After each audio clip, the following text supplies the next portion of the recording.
Imagine a future where you never have to work. Not because society has failed, but because it succeeded so completely that your labor is no longer needed. This isn't a fantasy of leisure. It's the quiet, unsettling reality for billions of people on Earth. In the Expanse, what happens to a society when survival is no longer the problem, but purpose is? This is the central question of Earth's new era.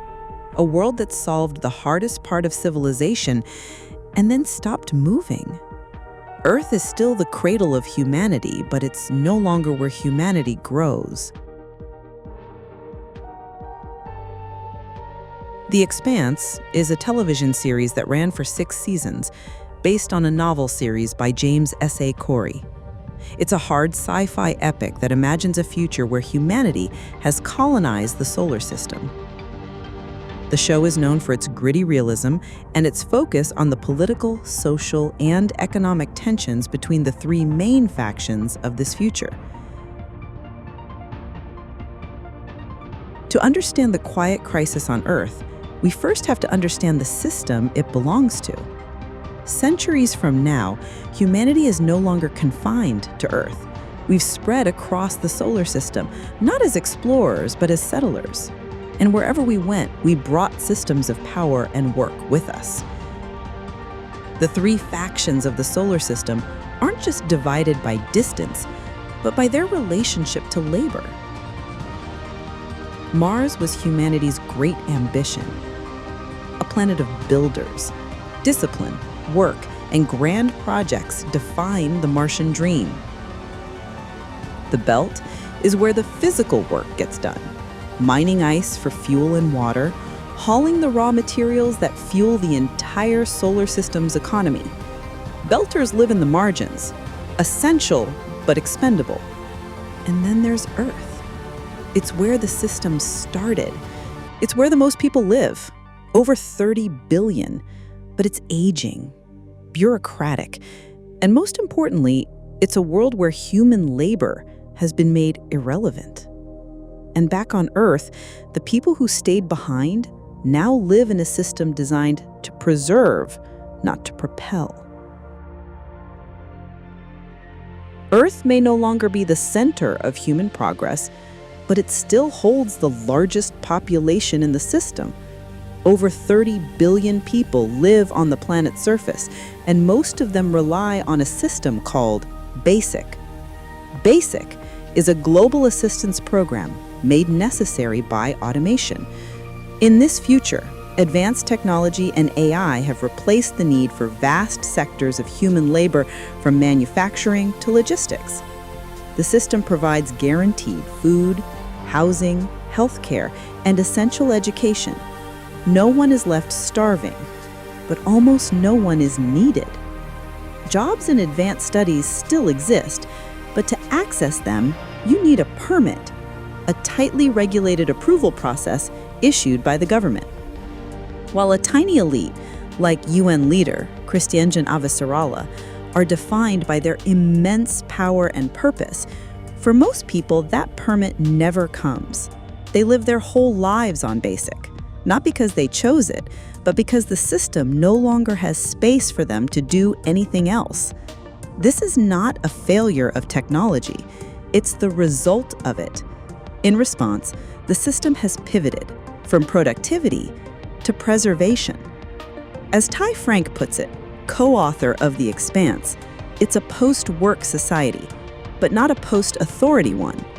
The people aren't in chains, they're just suspended in a quiet, endless afternoon. Even in a system designed to keep people fed and housed, life on Earth is far from perfect. BASIC takes care of essentials, but it can't erase desperation. The black market isn't just a symptom of poverty. It's a direct result of people searching for a purpose the system denies them. Drug dealing is widespread, supplying an escape from boredom or pain. Hacking and identity fraud are common tools for those trying to move beyond BASIC's limits. The irony is that the black market is the only place on Earth where human effort still has a direct value. The criminals aren't just seeking money, they're seeking power and purpose in a world that tells them they have none.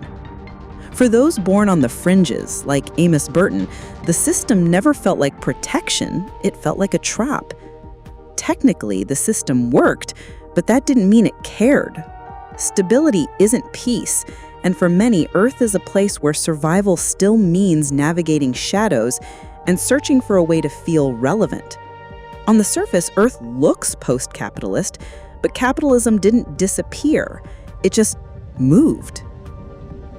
The true engine of production has migrated to the belt, where resources are extracted at high risk for low pay. The stability and welfare of Earth's basic system are sustained by this larger, deeply unequal economic structure. Earth's labor has become irrelevant to the market, turning its 30 billion inhabitants from producers to a managed class of consumers. This creates the system's great irony. For Belters, the struggle for survival is a brutal daily reality. On Earth, that struggle has squarely ended. So, once survival is guaranteed and capitalism has moved on, what are the people of Earth left with? Why do we see stagnation as a failure? Why do we assume that people who aren't working are wasting time? We are heading towards a future of increased automation ourselves. The Expanse is so brilliant because it doesn't just show us a futuristic dystopia, but a plausible, mundane reflection of where that path might lead. The system keeps people alive, but it doesn't teach them how to live. We often measure purpose by productivity, but is that a universal truth or just a cultural value we've never questioned? Not every philosophy ties meaning to achievement. In Buddhism, stillness is not stagnation, it's insight.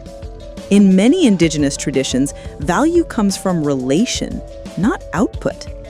Earth's people aren't lazy, they're suspended in a system that no longer asks anything of them and never offered something deeper in return.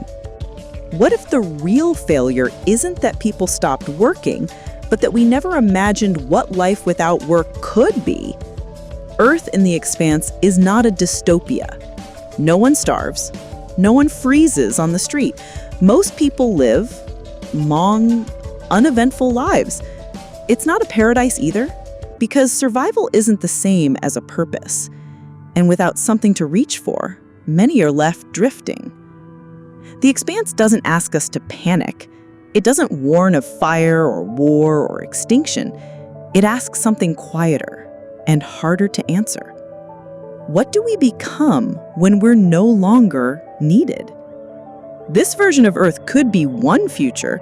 It's not the worst one, but it asks real questions about what we value, what we build towards, and what meaning looks like when growth stops. When survival is no longer the goal, what comes next? At the Vulcaran station, we don't just play sci-fi, we break down what builds it. We go down the gravity well into the worlds that shape the stories we love. If you enjoyed this video, like and subscribe for more video essays and gameplays. Welcome aboard!